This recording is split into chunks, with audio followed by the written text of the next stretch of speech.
August election, the Commission is using this event to unveil its hate speech monitoring gadget. Of course, that is the story we're also focusing on for you this morning. That event is currently taking place at the Hilton Hotel here in Nairobi.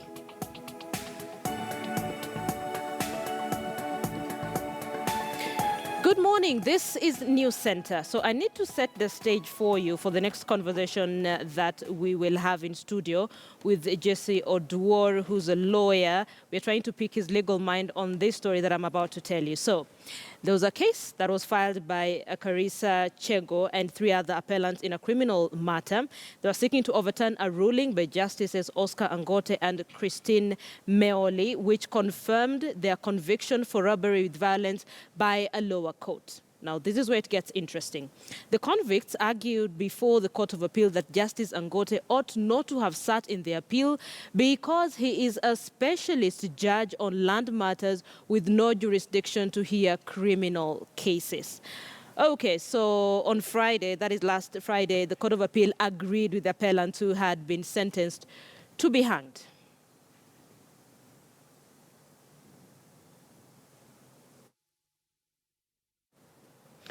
Great. So let's have this conversation in studio and look at the implications of this. We have Jessie Dorr, who's a lawyer by profession. Sir, thank you so much for joining us on News Center this morning. What are your thoughts about this case? Of course, it's going to have a lot of implications. Definitely, it's going to change so many things in the legal fraternity. First, because if the Supreme Court agrees with the Court of Appeal, that means that every decisions that these judges and any other judges of the Environment and Land Division have handled are going to be quashed. If not, they're going to have a retrial. Wow. So back to square one. Back to square one, yeah. Which way do you think it's going to go? Can you speculate? I can't really speculate about what Supreme Court is going to decide. Assuming if they decide fine, if they agree with the ruling on last Friday. If they agreed with the Court of Appeal ruling, then that means that these guys are going to, that sentence is going to be quashed. But you see, then that sets a precedent, Jessie, because now the rest of people who are probably convicted by the same judges or similar judges in the same capacity are also going to appeal. We're going back to backlog. Exactly. Where we were. It's going to affect so many cases, not just these cases that are before the Supreme Court. It's going to affect all the cases that every environment and land law judge has handled that does not fall within that precinct. You realize we have the High Court. Yes. Then the High Court handles all the others. If these judges were judges of the High Court, then no one was going to argue because they have unlimited jurisdiction. And then when you come into environmental and land law, that is a special court which specifically was created to deal with matters, environment and land. Yeah, because these guys are saying, surely, how did they end up making a decision, a ruling on a criminal case? But another school of thought which I know the prosecution is going to argue, the Environment and Land Law Division have the same powers as the High Court. You get, now that's where it gets tricky. That is, I'm sure that is the line the prosecution is going to go with. If this court are at par with the High Court, then their assumption is that these judges have the same powers as the judges of the High Court. Okay, even if they're at par with the judges of the High Court, initially, what were they set out to do? Initially, when these courts were being set out to do, it was very clear their jurisdiction was limited to environment and land matters. That is the point. Because going with that, if we go with that analogy, then it means the Supreme Court is going to agree with the Court of Appeal. Because you realize on a completely different and related issue, we have the Employment and Labor Relations Court. The judges of the Employment and Labor Relations Court are judges with the same status as the High Court. But then, given that, they cannot handle some matters that fall within the precept of the High Court. There is that specialization aspect that informed the judiciary in setting up these courts. And therefore, if the Supreme Court agrees, that means that all the matters that have fallen within the environment and land courts that are not related to that, be it criminal, civil, or any other, that is going to trickle down. It means that all the cases that have been concluded are going to be messed up. Is that going to be automatic, or probably the people involved have to appeal? The people involved have to appeal. They have to bring this to the court's attention. If they've already moved on, then that is it. Okay. Because there are some aspects where money has changed and properties have already been given to other people. What are you going to do? Give it back. Give it back. I don't know. It's going to be tricky. It's going to be messy. Whichever way it goes, it's going to create a precedent in this country, which is good. I mean, that is why we created the Supreme Court. Really, that is good. You're going to have backlog again, because now, how many cases have these guys been handling? It is going to be a balancing act for the Supreme Court. Actually, for us in the legal field, it's a good thing. Why is it a good thing for you guys in the legal field? The Supreme Court has to put now this issue at finality with regard to this. It's not just about this, because we also have issues. You realize that the former CJ had gazetted some magistrate courts to handle land matters.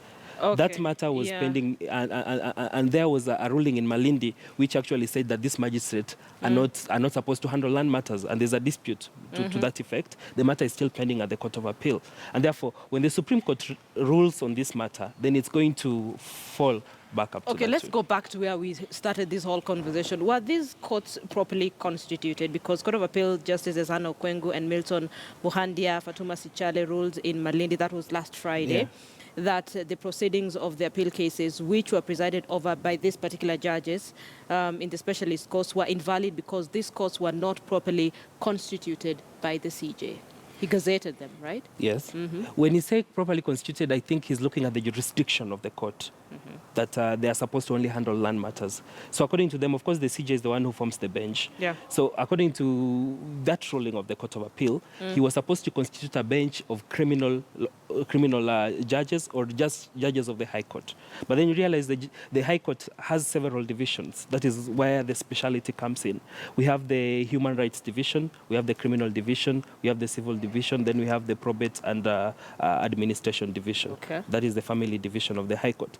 And therefore, to go and take Environment and Land Division to handle criminal, I think it doesn't augur well. It actually defeats the purpose of having several divisions of the High Court. In his defense, what if he said I was trying to clear the backlog? Because there was a point there was so much backlog in the courts in this country, and probably was trying to clear it. He might argue that, but then it also goes, you realize the Chief Justice is also the President of the Supreme Court. Yes. Chances are high is going to sit in that bench to determine that. Then it's going to raise question. He's the one who appointed these judges to handle this case. Why is he going to sit in that case again? So it's going to be tricky again. But then he doesn't have to sit. Five judges can sit and determine that matter. Would you rather probably... I would rather he recuse himself and let the other judges handle it. Because when he was creating this bench, when he formed this bench, I believe he thought about it and thought to himself that these are the right people to handle this matter. Yeah. So when it's being challenged, actually what is being challenged is actually not the competence of the judges or the process. What is being challenged? It's the constitutional of that bench, is the jurisdiction of those judges. Yeah. This legal when we say jurisdiction, it means... I know jurisdiction. No, for our viewers. Okay, for your viewers. For our viewers, it means the matters that the court can handle. Yeah. But how did you get to a point where an environment and land judges make rulings on criminal cases? There is an assumption that they are as good judges as any other High Court judge. Are they? Yeah. They are, on a personal basis, they are competent, but then now on the speciality gives them out. It's a totally different thing. Yeah. Jessie, legally speaking, so what are the implications of all this? So assuming the Supreme Court agrees actually with the Court of Appeal, then what happens? If they agree with the Court of Appeal, the implications on this case alone, these accused people are going to walk free. That's it. The judgment is going to be quashed. When the judgment these people are going to walk free. Yes. There is also another. You see, they have already been tried, so you can't go back and try somebody else. We call it double jeopardy. You can't be charged for the same offense twice. Okay, wait. So what happens to Karisa Shengo and the three appellants who in this matter? What happens to them then? If you're saying you can't be tried twice, that is the end of the matter. Is settled. Unless the court goes again and says that now we call it a mistrial for another retrial, for it to start again, which I don't think it's going to go that way. Another implication is that all the judges who sit in the Environment and Land Law Division, if they have handled any civil matter or any other matter that is not related to environment and land, then any party can challenge based on the decision of the Supreme Court. Wow. Yes, and there are several matters.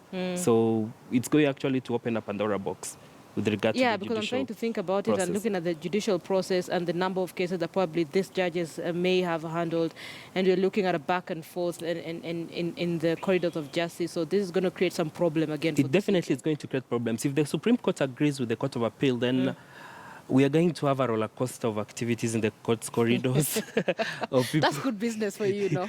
For us, it is. But then to what means it's going to hurt so many things. It's going to mess up a lot of things. Okay, so this is why it's of concern. The landmark judgment, of course, which was read by Justice Muhandia, ordered that all the appeal cases which were heard by specialist courts must be taken back to the High Court for retrial, because specialist courts have no jurisdiction to hear such appeals. Exactly. If the Supreme Court agrees with the Court of Appeal, that's what is going to happen. Okay, so let's see how this Sadly. plays. No, but at least in the interest of justice. When you say in the interest of justice, another question will be asked, justice for who? It depends. It's a two-coin. It's a coin with two faces, so... But the key thing is that anyone who this probably touches on now, assuming you are in a court that was presided over by these judges, then now they have to launch an appeal. It's not just going to be an automatic case. Yeah. So you have to launch an appeal? You have to move the court. You know, the court does not move itself. In that, when you want the court to hear or determine something, one of the litigants has to move the court. Very rare and specialized occasion that can a court move on its own motion. Yeah. Okay, so let's see the kind of precedent this is going to set and the implications of this particular case. So let's see how this goes. Thousands of convicts released by specialist courts. Oh yeah, by the way, how does that now affect convicts who have been released? With regard to convicts who have been released now, the rule of suspects who have been released, assuming there was a case, and then, then they were released by these particular courts. If they were released, the rule of double jeopardy comes into effect. Of course, they'll argue, based on the Constitution, you've already been tried of this crime. Yeah. It was not upon the litigant to set up the courts and all that stuff. Okay. That was not part of the accused person's business. So if you bungled the process, you have to live with it, sadly. Okay. So whichever way this case goes at the Supreme Court, it's still going to create a big precedent. And then the reason why I think chances are very high the Supreme Court might agree with the Court of Appeal, when the judges of the Environment and Land Divisions were being appointed, they were being appointed for specifically that reason. There's an act to that effect. So it's not something that just happened that you're in this division, you can't act. There's an act to that effect, Act of Parliament. Okay. Yeah. So let's see how that goes. We're done with the Supreme Court and that case that clearly is going to generate a lot of attention. Let's look at a different story, but this is now touching on the August 8th general election. Yeah. So the IEBC has warned aspirants indicted by House committees or with pending integrity issues that they have not appealed against, that they would not be cleared to vie in the August 8th general election. That is courtesy of IEBC CEO Ezra Chiloba. What are your thoughts? Elva Chiloba is a good advocate. I respect. He's my senior in the profession. But with regard to that, I beg to disagree with that position. The reason being, when somebody is still facing a judicial process, before he's convicted, the presumption of innocence is still there. It's a constitutional right. He's saying, as long as you appeal, you can show me like evidence to show that you're already in court, you're already in that process. Fine, we'll clear you. But if you have pending integrity issues and you've not appealed, then you're not getting cleared. If you're pending it, what does it mean? You know, that statement alone in itself is amorphous. When you say pending integrity issues, I mean, almost all politicians have integrity issues. Okay, I think what it means, and I don't speak for him, but maybe it's like if you have a pending integrity issue that has not been conclusively determined, probably it's still pending somewhere, and maybe you go probably launch an appeal, then we can clear you because the process, you have not exhausted all judicial process? You can't exhaust all judicial process when he says pending. There is an assumption that when he says pending, chances are very high that ECC or DPP are still investigating you. They haven't even charged you yet. So how do you appeal on matter you've not even been charged? The process has not even taken off. EACC is still thinking of whether to recommend your prosecution or not. That alone falls on the face of it. It doesn't hold water. And I can tell you for free that the only institution that can bar a candidate from vying for any political office is the courts. Not the IEBC, not the EACC, not the DPP. Why are you pouring cold water on the civil activists who gave out a No, list civil of 20 activists, people? that is Meanwhile, their I'm hoping work. we can get a super wall here because we had some of we have some of the candidates who will probably be victims of this, the shock for big names. So what you're saying is that Ezra Chiloba's sentiments don't make sense? They don't make sense at all. Because first, he works from the assumption that you're already guilty, then you need to prove your innocence. The Constitution expressly says presumption of innocence until proven guilty. Okay. That is a constitutional requirement. You cannot just wish it away. So long as your case is still going, the process is ongoing, even if you're still being investigated, you will still going to vie. But Jessie, really, where does that leave Chapter 6 of the Constitution? Chapter 6 is there, but then you see, we have all these. They actually formed a group called the group of the Chapter 6 of all in the independent constitutional offices to work together in harmony. Of course, IBC steered that. Yeah. But then there's the IBC, ESCC, DPP, and all that, Kenya Human Rights Commission, all those constitutional offices. Can we get the pictures on the super wall? Do we have them? Go on, Yeah, Jessie. that was there. But then now, locking these guys out, they have not been convicted. Why do you want to stop them from vying? I mean, we have a sitting head of state and this deputy who are facing crimes against humanity, and they were cleared to contest, and they are now in office. Are you telling us that they're in office illegally? Okay, let's see how that goes. So, let me see.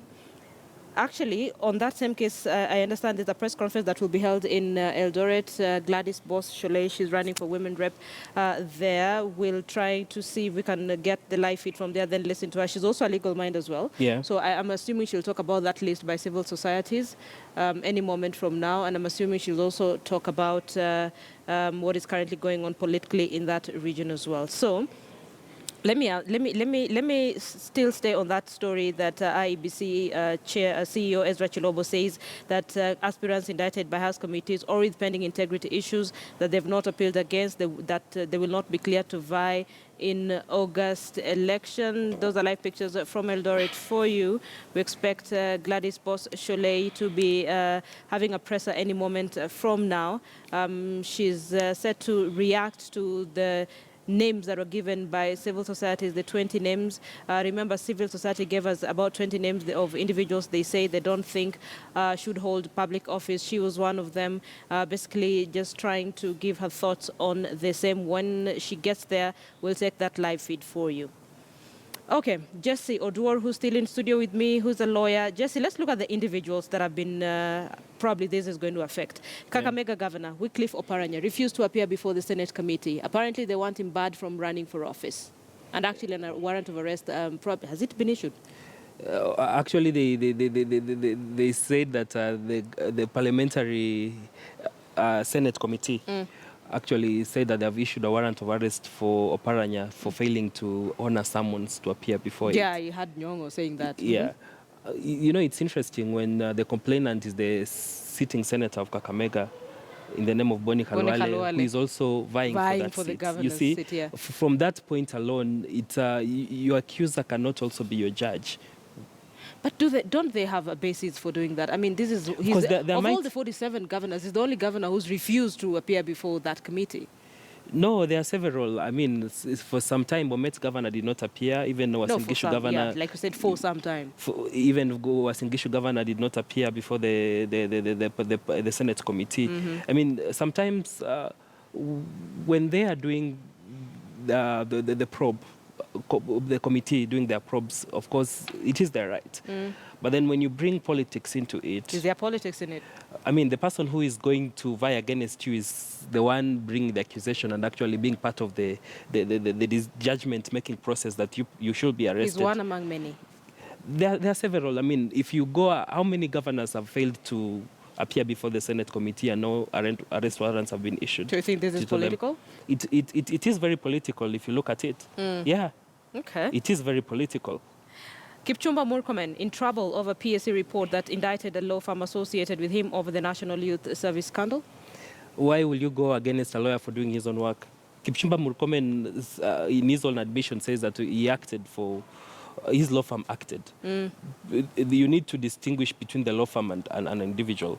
A law firm is a body corporate capable of being sued or being or suing. An individual is different, so they need to distinguish those two. Okay. Anne Waiguru in trouble because MPs adopted a report by Public Accounts Committee recommended that she undergoes investigation, a lifestyle audit, and eventually be barred from holding public office. Why will you say that someone should be barred for holding office when you have not exhausted all the legal... You know, this exhausting all legal avenues all legal avenues to buy should people be like exhausted. 9 lives. You see, it's, you see, Linda, these are politicians. Yeah. Some of them are going to vie against Anne Waiguru, who is vying for Kirinyaga gubernatorial seat. Yeah. Now, when you want to eliminate your opponent using the position you are currently holding, then, I mean, we don't want such of politics. Let the people decide. She hasn't exhausted all the legal avenues. I mean, for all we know, she has not even been charged in a court of law. So on what basis do you want to bar her from vying? So the three, can IEBC bar them or refuse to clear them? A blatant no, IBC cannot. If they don't, I'll be offering myself to represent them and to quash the decision at the High Court to let them so vie there's for no way that IEBC office. can stop them from doing this? No, they can't. Yeah. You see, the IBC already they already created a precedent. Yeah. The moment the president and the deputy president were cleared in 2013 to vie for seats when they were facing crimes against humanity, or so to speak, at the ICC, that was already a precedent enough. And just like them, they were given a benefit of the doubt. And eventually they went and cleared themselves. So why should you bar these people from vying? Okay. You already created a precedent, you have to live by it. If they wanted to be thorough on the barring aspect and looking at Chapter 6 of the Constitution, they should have raised the bar in 2013 elections. Which they didn't. Which they didn't. And they actually cleared so many people who are facing so many criminal charges. So what happened in 2013 can actually be used as a precedent now by several aspirants with probably integrity questions? Actually, yes. Look at a very good example for you to know the hypocrisy of IBC. We have somebody, actually a convict, in the name of Kamoto Waiganjo, who has been cleared to vie. This person is serving jail term at committee and is going to vie for a seat in the next elections. So what is IBC telling us? Okay.